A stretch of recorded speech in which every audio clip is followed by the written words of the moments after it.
Hey, it's Mia, and I'm just going to pop into your ears before this episode of No Filter to give you a little update. I'm recording this message from inside a wardrobe in my house. We are all working from home as of this week on Mamma Mia, so things are going to be a little bit, I heard someone describe it as business unusual, not quite business as usual. I think everybody is feeling so upside down at the moment, so uncertain, so anxious. So we'll be covering things in two ways. We'll be covering, of course, everything that's going on with coronavirus, and the best way to do that is to be looking at the homepage on mamamia.com.au and subscribing to our news podcast every day called The Quickie. And then, of course, we're also going to be recording special bonus episodes of some of our podcasts like Out Loud. Mamma Mia Out Loud is doing a special bonus episode on Monday this week, and of course our regular episodes on Wednesday and Friday. So we're going to be here for you. We're going to be informing you, and we're also going to be entertaining and distracting you. That's why we thought we wanted to still bring to you the episode that we had planned for today, which is the interview that I did a couple of weeks ago with two awesome women who have a podcast of their own. It's called Two Peas in a Podcast. I don't want to tell you too much about it. You'll fall in love with them. It's certainly tonic for the ear at this time when I think we all need a little bit of a laugh. And these two make me laugh more than any other podcast I listen to. Just one thing, the shows that I mention at the end of this podcast, they did a live show in Sydney, which I saw last week, and they had a couple more scheduled for Melbourne at the end of March. And like pretty much every live show, they've had to postpone those. But if you go to their Facebook page, as I mentioned at the end, you'll find all the details. When it is finally rescheduled, I highly encourage you to get along and see them. Anyway, please know that we are thinking of everybody. We are here for you. We are feeling exactly the same way you are. Please stay safe and enjoy this episode of No Filter.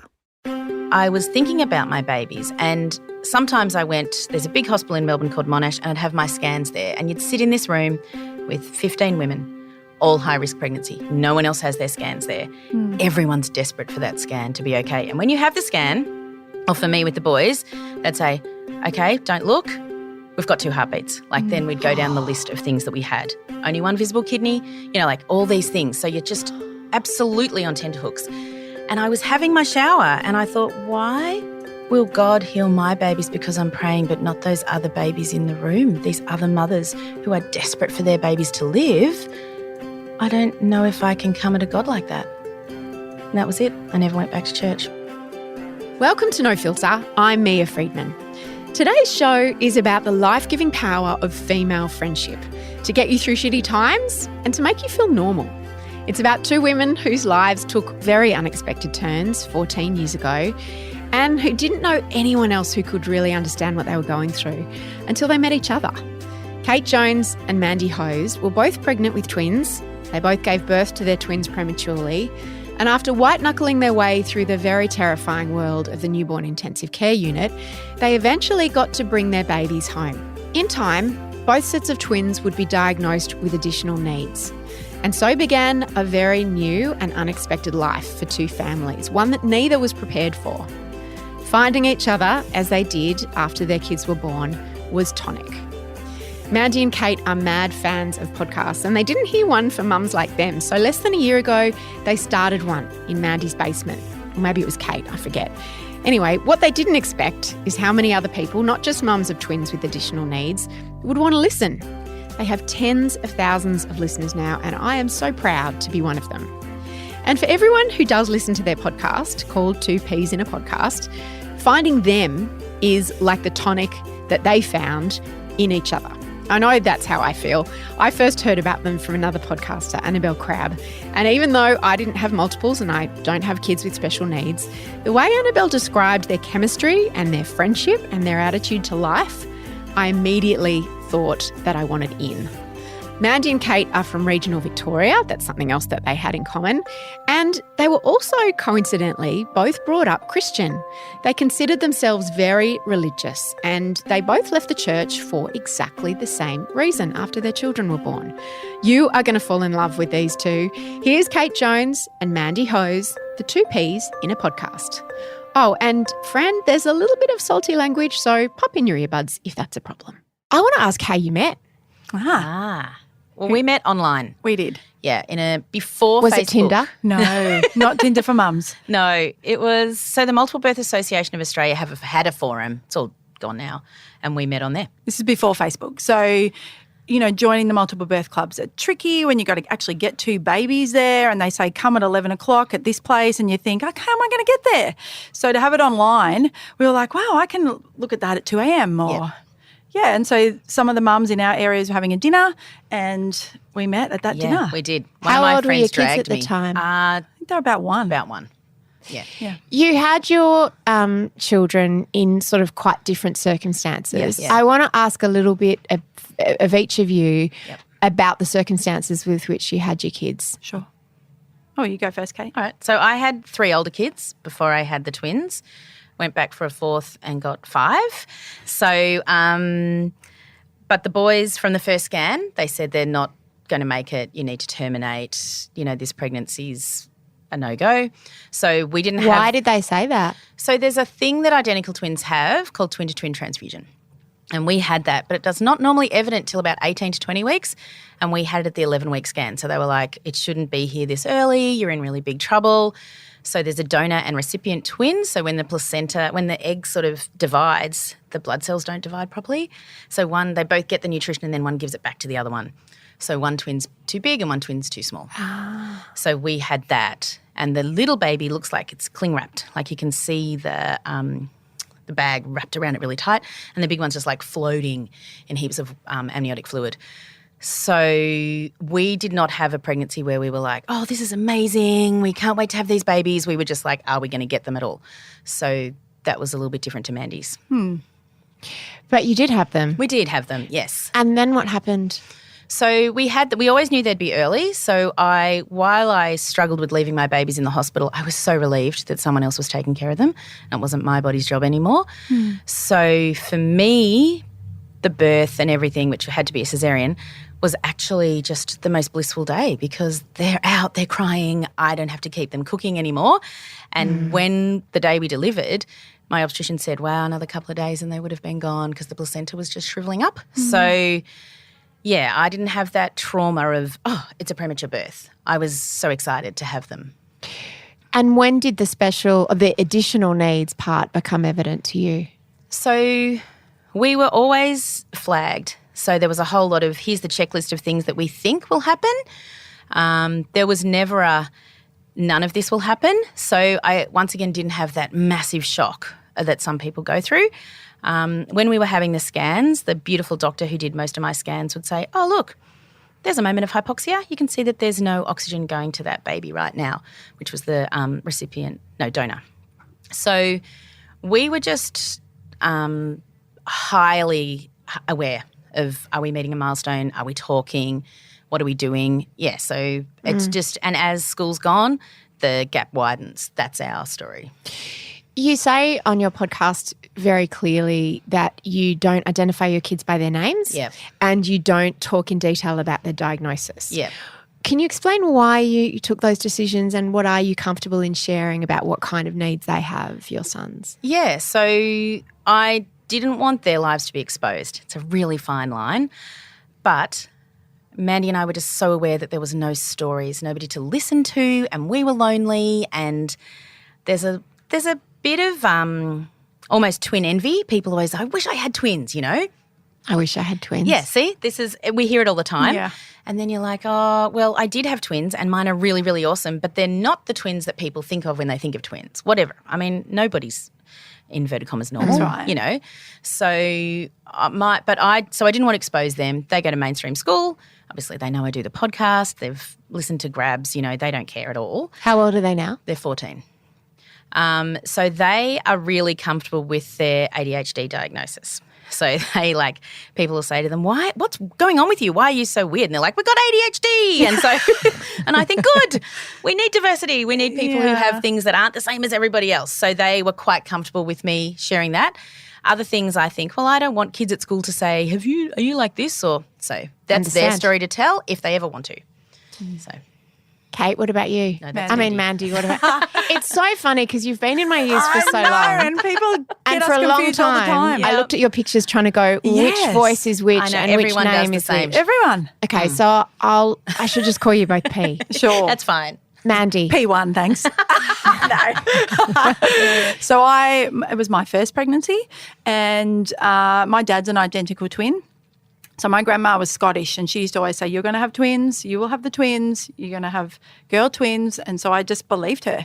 And so I was pretty sick in the beginning, and I went to the obstetrician and said, I think I'm having twins. It's in my family, blah, blah, blah. Was it your first pregnancy? Yes, that's right. And she goes, oh, everybody says that. And I said, okay. So I just kept vomiting for the next couple of weeks. So sick. And eventually went to the scan at 12 weeks and they said, oh, wow, do you want the good news or the good news? And I could see them there and I was just like, oh, I knew it. Yeah. I knew it. And I was jubilant. As well as because I'd worked in childcare, I was like, two two-year-olds, how are we going to do this? So it was just going through a million things. And mostly then it was okay. It wasn't easy. A twin pregnancy is not easy. But then at about 31 weeks, I felt like I was suffering a little bit. We just moved house, of course, because we thought we're having two kids, we better buy a house. And one night, my waters broke at midnight. That was at 31 weeks. So drove straight to our hospital. Thankfully, we were booked into a big hospital. So and they said, the babies are coming, your waters are broken. So they might they might come now or they might stay in for a couple of days. Or we might even try to keep them in for a week, but that'll be it. So after about 3 days, then they were born. So At 31 31 weeks. and 6 days, because every day counts. So you start talking that language that you didn't even know was a language. That idea of, just in a regular pregnancy without any risks, any known high risks, that feeling of responsibility of Yeah. keeping this baby inside you Yeah. alive. Yeah, and two of is them. massive, and two of Yeah. them. And did you experience that same kind of relief that Kate talked about? No, that when no. they were out, I was devastated. I cried the whole way to the hospital and I was saying, this is not right and this is not going to be a good outcome. And no, I was very sad. Did you feel like you'd failed and that your body had failed? Yes.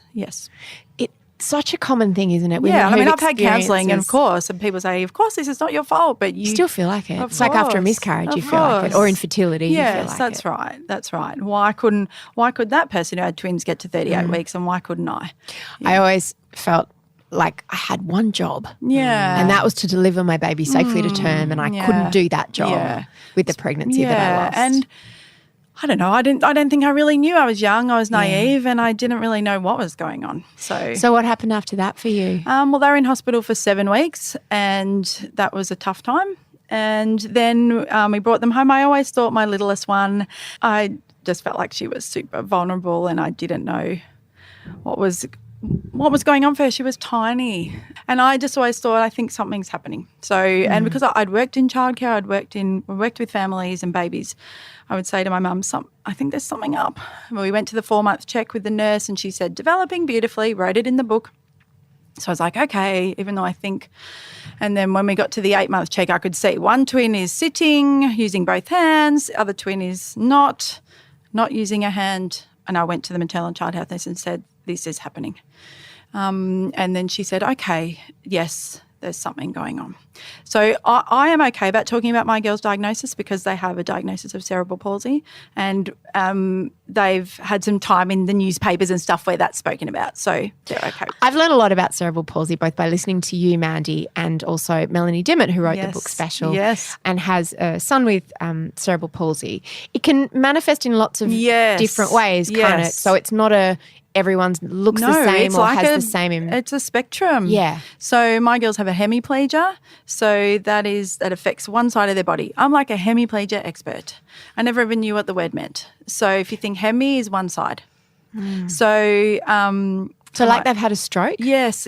So that's what I was kind of told maybe they did inside.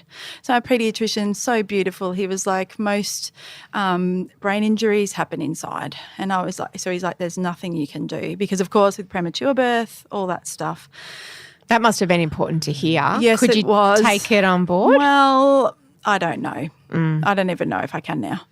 So at that stage it was only her with the diagnosis, and then we were plunged into early intervention and everything. And then when her twin when they were about 2.5, I saw her, kind of walking on her toes, and I was like, shit.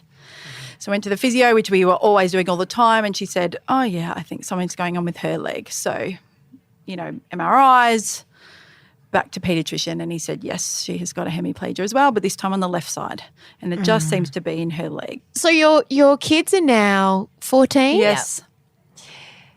That's a whole other conversation I that we could know. have just Really about is. 14-year-olds. 14-year-old girls. Yeah. Woo! Yeah, that's a trip. Yeah.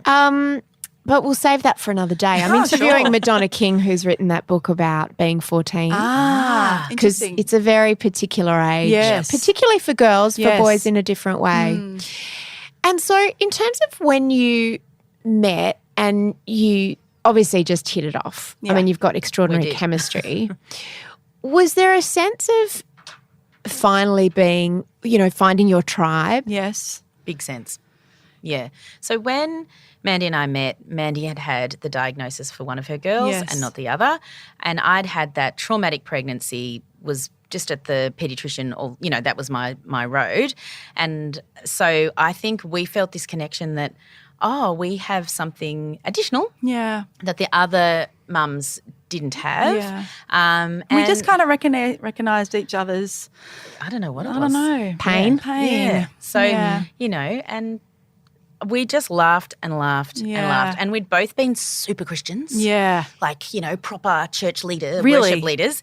And then we'd both gone, and we'd shut the door on that. And so then we had all this. We didn't know who else to talk to about that. Yeah. So a friend that has twins who had them prematurely and has left the church. And the twins are the same age. I want to Yeah. ask you about that because you've spoken about it on the pod. Yeah. That's a pretty big deal, being Yeah. super religious. Was it Yeah. having your kids that made you turn away from the church, each of you? Yeah. I had a light bulb epiphany, which has never really happened to me before. I was in the shower, I was crying, I was pregnant, and the whole church was praying for me, which is a really nice thing when a whole community come together, Yes. right? And I was thinking about my babies, and sometimes there's a big hospital in Melbourne called Monash, and I'd have my scans there, and you'd sit in this room with 15 women, all high-risk pregnancy. No one else has their scans there. Everyone's desperate for that scan to be okay. And when you have the scan, or for me with the boys, they'd say, okay, don't look, we've got 2 heartbeats. Like then we'd go down the list of things that we had. Only 1 visible kidney, like all these things. So you're just absolutely on tenterhooks.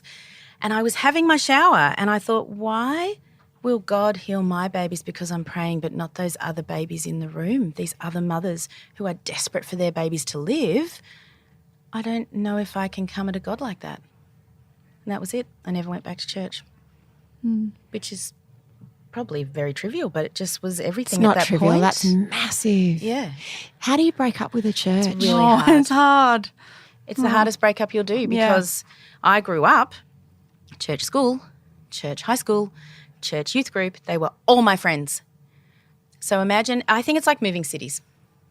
Or someone explained to me, it's like you go out for Mexican every week with the people and everyone loves Mexican. And then all of a sudden you say, I really don't like Mexican anymore. And so everyone keeps going to the Mexican restaurant every week and you don't go anymore. Yeah, because you've developed an intolerance for beans. Yes. Yeah, but you know. like the people. But you really actually love the people. Yeah, they're good people. Can you not stay connected to the people without eating the Mexican? Well, I could. It was a little bit Yeah. harder for me. So my church is amazing and was beautiful, but it was so I grew up a Seventh-day Adventist. So our church has a little bit more structure, should I say? And so a they few more rules. Yeah, so Yeah. it's sundown Friday to sundown Saturday, and you keep the Sabbath like the Jews do, which is a beautiful thing when you're into it. But when you're not doing that, that's the whole 24 hours that you don't see those people. And that's really when you connect. So we found it very, very, very hard. I would say from my church days, I have maybe 4 friends that stuck with me. So, yeah. Mandy, what precipitated you leaving your church? Well, I mean, I love, still have many, many friends there and my family and it was hard. I mean, I tried to go back when the girls were about 3.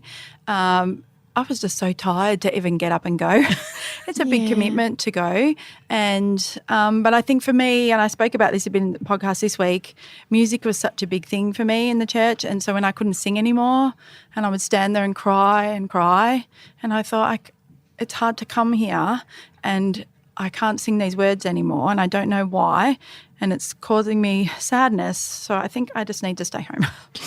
Did you also, when you say you couldn't sing, do you mean that you couldn't? I couldn't reconcile. You couldn't reconcile that there was a God who would allow I know, this to happen understand to you? that people suffer all around the world. And so I wasn't saying, why me? I was just saying, oh no.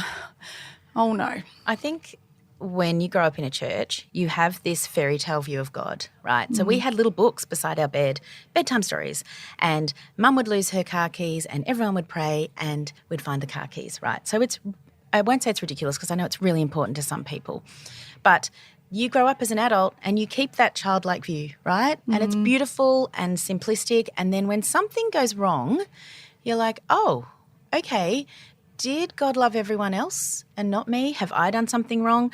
And it's not that your child is suffering or anything like that. It's just that you have this moment where you're like, okay, we're just all people. Yeah, that's all right. We're no more special. How would you describe your relationship with God? This is quite a personal question. You don't have to answer it now, but how would you describe your relationship with God now? Like, were you able to have one outside the confines of the church? Yes. I just remember thinking, I had this very loud voice saying, just be a good person in the world. You don't have to go to church, but just be the best person you can be in the world. So that's what I thought. Okay, I can do that. I can be friendly to people. I can be welcoming to people. I can be kind. That's what I'm going to do. Yeah.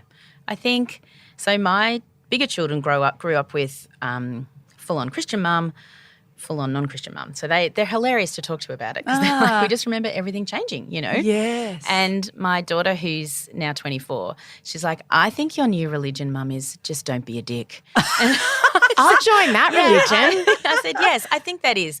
So for me, my mum is very connected to the church, and a lot of people that I love are very connected to the church, and it's very important to them that I have a relationship. Yeah, and Yes, I think that's right. respect, also That's respecting right. other Much people's respect. beliefs and whatever gets you through. That's right. Yep, whatever works. That's why we don't want to be critical. No, never. It's just the decisions that you've taken. Yeah.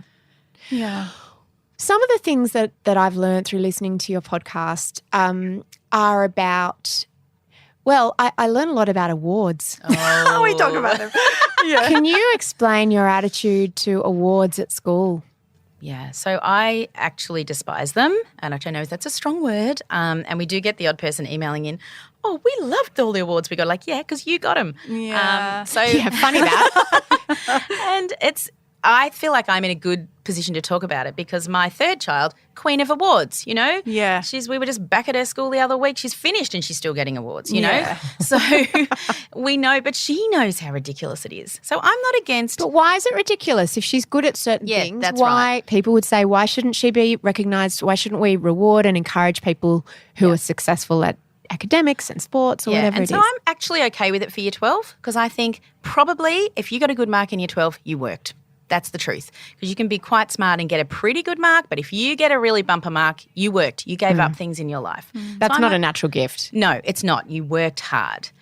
But when you're in grade 4 and someone gets an award for spelling, they did not work any harder than anyone else in that class. And actually, the child with additional needs or auditory processing or whatever, they worked harder and they never finished the spelling test.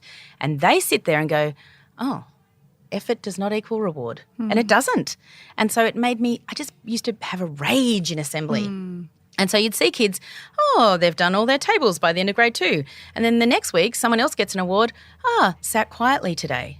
Oh, what the actual fuck? Like, it that's feels not comparable. terrible when it's your terrible. child And then the gets- whole school knows this child never sits still. Yeah. So it's not about a participation awards? Because some people are like, well, but participation awards just gives someone a prize for showing Of up. course. I just am all about meaningful awards. So Yes. as long as they're meaningful and they're not shaming children that are Yeah. not getting good awards. You know what I mean? You spoke about attendance awards. Yeah. Oh, I had a physical reaction that day. Speak to me of that. So we're sitting in assembly. My girls are in mainstream state public schools, and it was the end of term, and they said, everyone get up called out all the names of the children that have been to school all term, and they all got an award. And I was just sitting there thinking, well, my girls would never win one of those because we're at the Royal Children's a couple of times. They're often sick. We have, every therapy known to man. So this is not fair. No. And this is just rewarding children who are healthy. Aren't they already rewarded? You already have a great award. You were born with your body working. It also, after talking to teachers, I've learnt that it rewards parents sending their kids to school sick. So and that's what I was upset about, because then that compromises my children who have immune difficulties.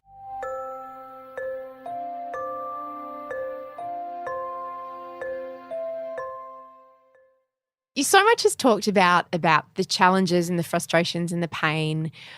There are some really funny things about having kids with additional needs. So funny. Yeah. So funny. And I've laughed so much listening to you both talk about some of them. Yeah. Can you what are some of the funny moments that you've experienced together and that you've had so much joy in telling each other about? The other day, my husband was taking one of my kids to the airport. And she's like, I got a really cheap flight. And it was like, yes, because it was at 6 a.m. So he left super early to take her. And I thought the twins were asleep, but they'd heard, because they are meerkats. Yeah. So they'd heard him leave, waited till he left. And then I was like, can I hear something? You know, when you're like really asleep. And then I was like, I can hear something. And so I opened the bedroom door and they were running up and down the hallway lighting matches. 4 a.m. And I was like, no, we're not doing this. And you're just like hyper, I'm awake. The adrenaline's running through you. And then we call them Buzz and Woody. And so Woody's like, here they are, Mum. Do you want them? I was like, yes, I'll have them. Thank you. And then back to bed. Back to bed. He's like, no, there's a 6 in the time. I was like, yes, it's 4:06. Yes. Back to bed, you two. There's not a day. There's not a day that we don't laugh and laugh and laugh. And there is complete honesty. Yeah. That what do you is a mean by gift. that? Well, I think other kids my other children, I can only speak for them, would maybe be a tiny bit dishonest if they thought they were going to get something better or I don't know, but they'll just tell you. You look really fat in that. Okay. like my other kids would be like, I'm not saying that to Mum. She might not, or but they don't. They love you more. Yeah. So it's just this, I just think so many people miss out on the diversity of how fantastic kids are that have additional needs or I don't know what For you want to call my it. daughter who has an intellectual disability, once I kind of realised as her twin was moving on and losing some of that super cuteness that you have in little children that say funny things all the time, well, she's retained that. And it's just so joyful. Yeah. She just says funny things What every are some day. of the things that she says? Can I think off the top of my head? Well, not even a saying thing, but one of my most favourite memory things is when I see her after a school camp and she comes running for me like, I cannot wait to see you, Mum. Yeah. Not many 14-year-old girls come running at you. And no. No, because I know. Because not in that way. Never. But as I say, it's like that, na, na, na, na, na, na. She runs and then she just jumps on me and she's kissing me all over my face. And I just think, I'm so lucky to have she really loves me. Yeah. You both have neurotypical, is that what you call neurotypical kids? We do. Yep. We don't say normal because that would be horrendous. Sometimes I do. I mean, we make mistakes all the time. Yeah. With the words as well. Yeah. So, I think words are important. I think it's and I appreciate that you are never scolding or horrible, but I've learned a lot about words from listening to you both, and I think it's important to try. Yeah, and I that's think what we're trying. You guys acknowledge that everyone's trying, and everyone should try, and then we're all trying. That's right. It's trying. It's part of the Don't Be a Dick Church. Yeah. It is. Good one, Kate. It's one of our commandments. It Try. is. You're the minister?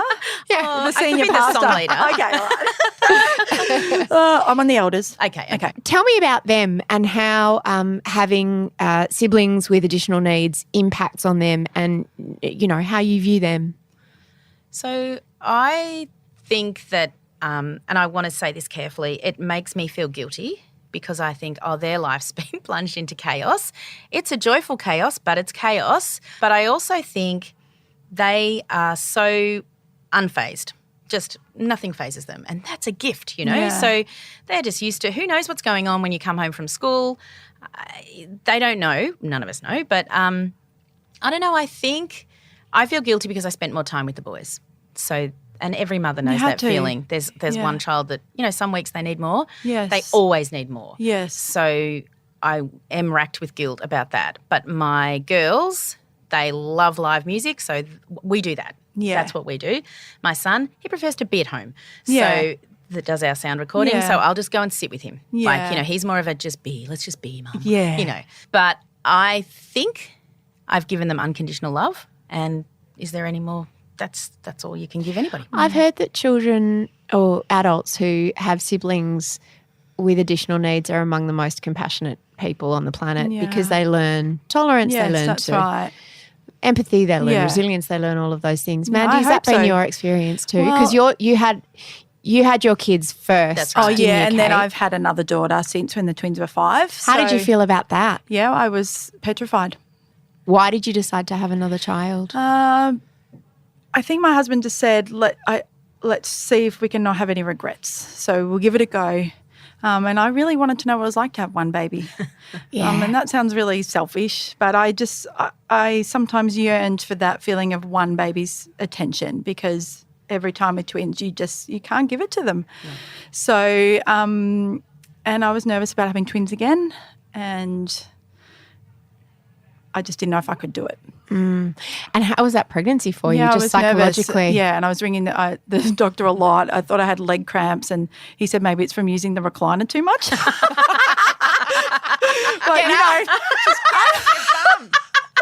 At 30 weeks, I just took myself in there and I just had a breakdown. And they said, you can just stay the night. Because I said, I think it's happening and I can feel things. And they were really kind. And they said, just stay the night. Did you stay 10 weeks? No, Yes, please. just one night and we'll monitor you. And that It's a real psychological, Yeah. The pregnancy you have after a pregnancy that's either ended or gone wrong or been premature. Yeah. It's a mental slog. Yeah, it was a mental slog. Yeah. But I was grateful there was one baby. And when she was born, what was that experience like? Oh, man, I got to 39 weeks. I couldn't believe it. So, we drove in the hospital. I had her in like 2 hours. I was, saying, because I didn't really know. I had an epidural with the twins. I didn't really know what was happening. So I was saying, I've got a poo. And they're like, no, that's the baby. And I was like, I kept going to the toilet. They kept bringing me back. And then I had her and then I didn't let a darn person touch her. We just held that baby those 5 days. Yeah. And I didn't really even let the nurses in that room. I was like, we don't need your intervention. I can do this. Yeah. So.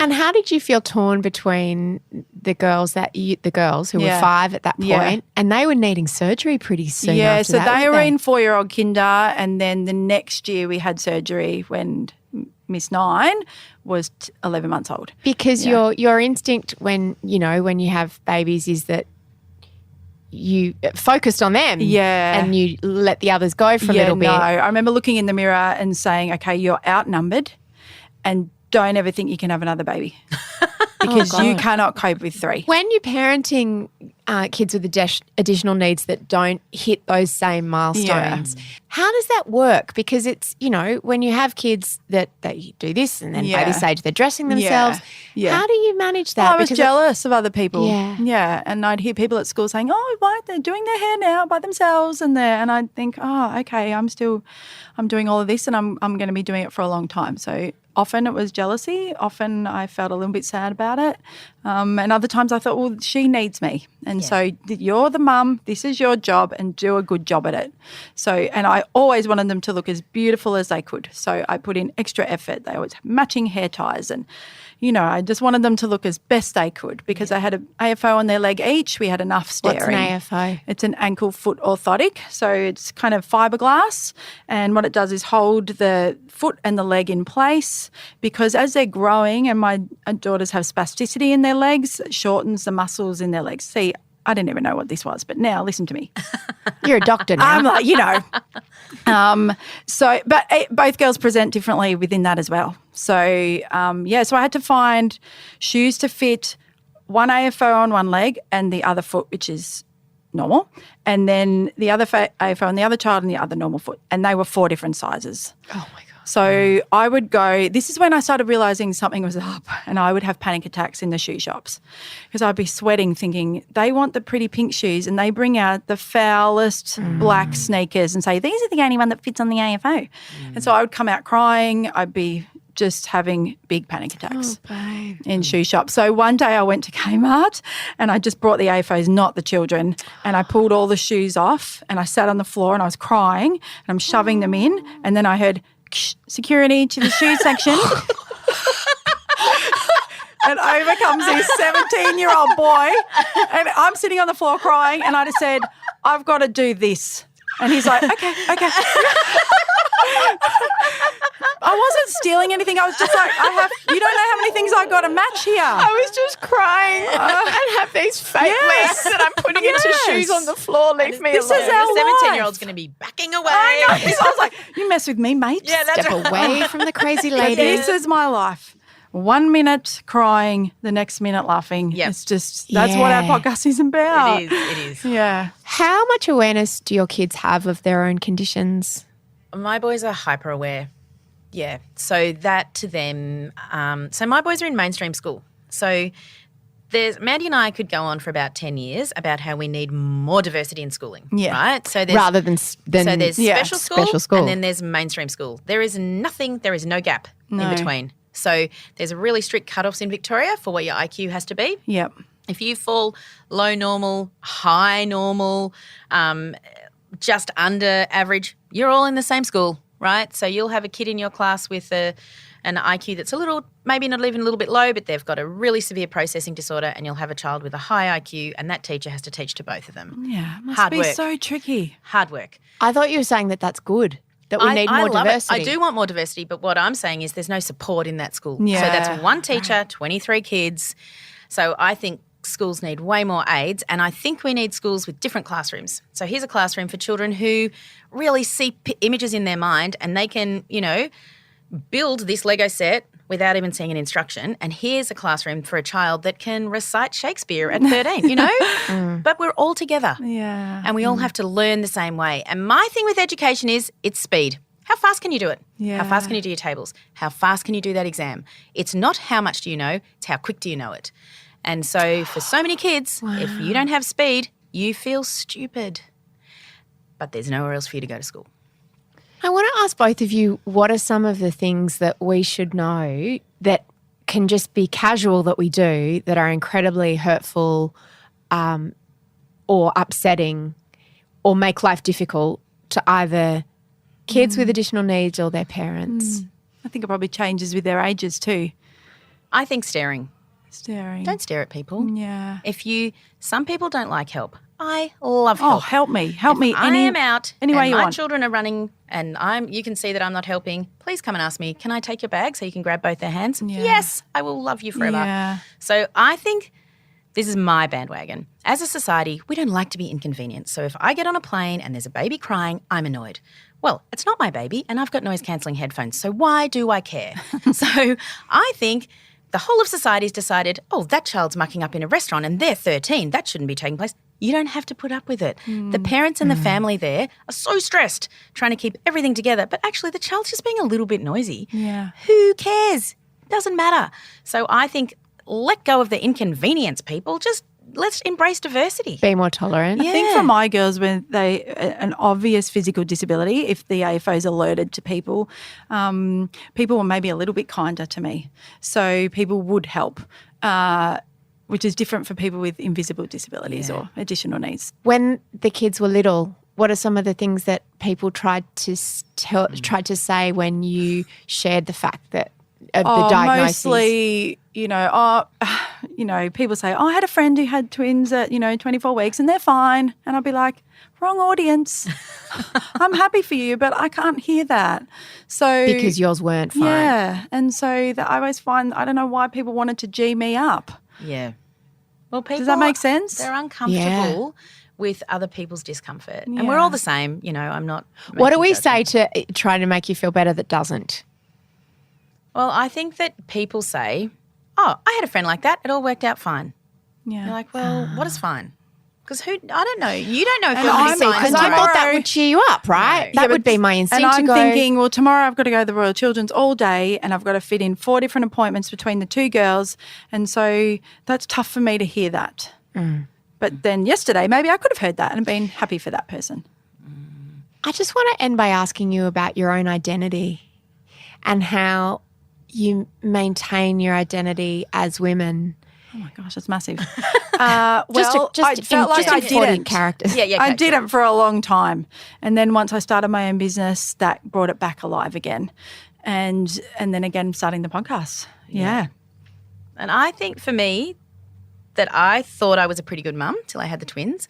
So the gift of them was just stripping everything bare and realising, actually, you're just average and sometimes you're pretty shit. But it was a Mediocre. real freedom. Yeah. I'm Yeah. like, I'm a mediocre mum. That's my catch cry. Yeah. And I realised that things didn't matter. Yeah. And then I was free to be who I was. Yeah. What are your businesses? Because you both do have businesses. Started our own businesses because it's hard. impossible to work. It's impossible. Yeah. I don't know how people do it, but I certainly couldn't go back into the workforce. I didn't cope with other people actually.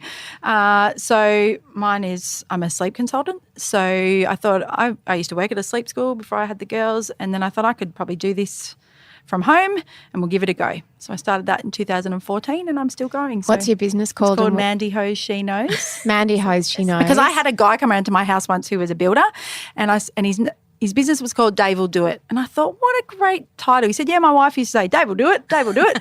So I was like, I'm going to make my name a bit catchy. I know it doesn't say anything about sleep. People are like, oh, that's a terrible name. No one knows what it your name means. is Mandy Hose, I should Yeah, say that's that. right. But I Yeah. know, but what I said was I know prem babies and I know multiples and I know children with disabilities. So that's what I can be a little bit different in the world of sleep help.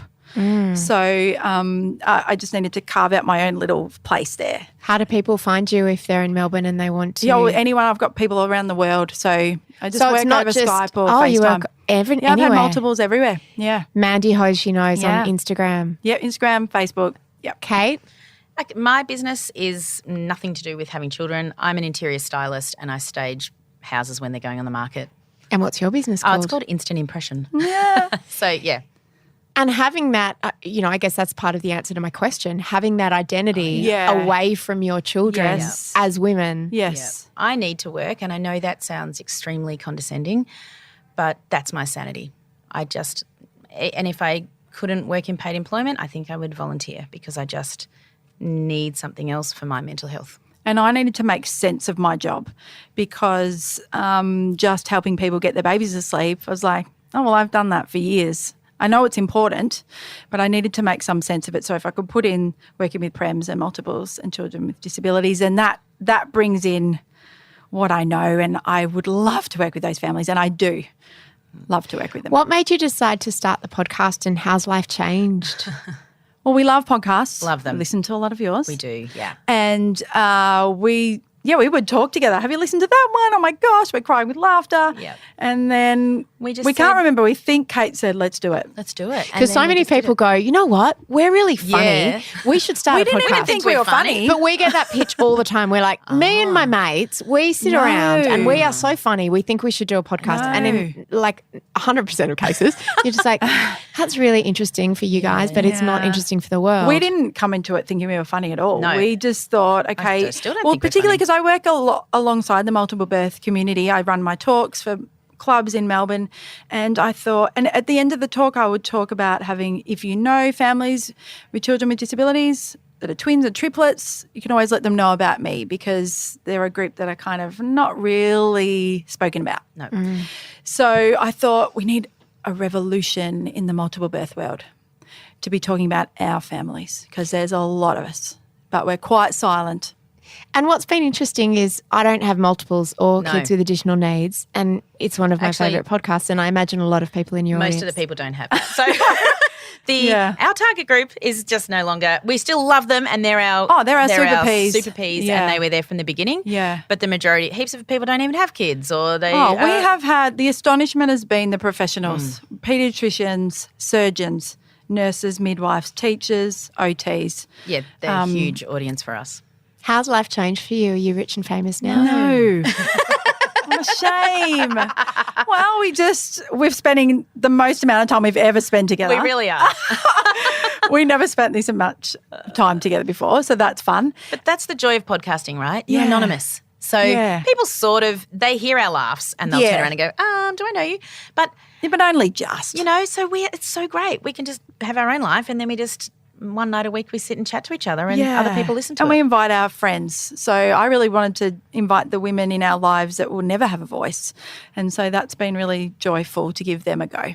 Yeah. Thank you for having a voice. Thank you for everything that you do. And fuck, you're funny. Thank you, Mia. Thank you. How much fun are those two? That is Kate Jones and Mandy Hose from Two Peas in a Podcast, which you can find inside any podcast app.